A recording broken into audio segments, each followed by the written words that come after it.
రాష్ట్ర వ్యాప్తంగా దస్తావేజీ లేఖరులు నిరసన కార్యక్రమం రెండవ రోజు కొనసాగింది. ఏలూరు నగరంలోని జిల్లా రిజిస్టర్ కార్యాలయం వద్ద దస్తావేజీ లేఖరులు నిరసన వ్యక్తం చేశారు.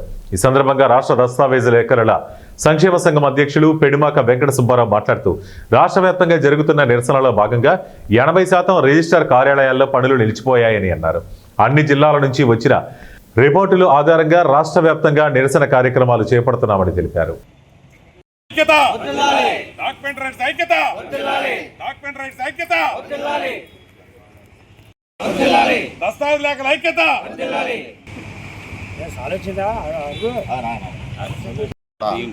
నా నమస్సమాంజలి తెలియజేసుకుంటున్నాను.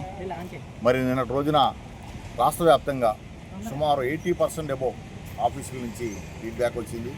దగ్గర 150 ఆఫీసుల్లో ఒక్క నెంబర్ కూడా పడకుండా సోదరులందరూ సహకరించారు. వారందరికీ కూడా నేను అసోసియేషన్ ప్రెసిడెంట్గా ధన్యవాదాలు తెలియజేసుకుంటున్నాను.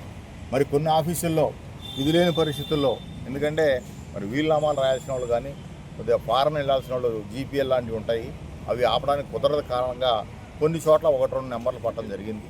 సో వాటిని కూడా మేము పరిగణలో తీసుకోవట్లేదు. ఎందుకంటే కొన్ని ఎమర్జెన్సీలు ఉంటాయి. ఎమర్జెన్సీకి మేము కూడా రిలాక్సేషన్ ఇవ్వాల్సిన పరిస్థితులు ఉన్నాయి. దృష్టిలో మ్యాక్సిమం 90% వరకు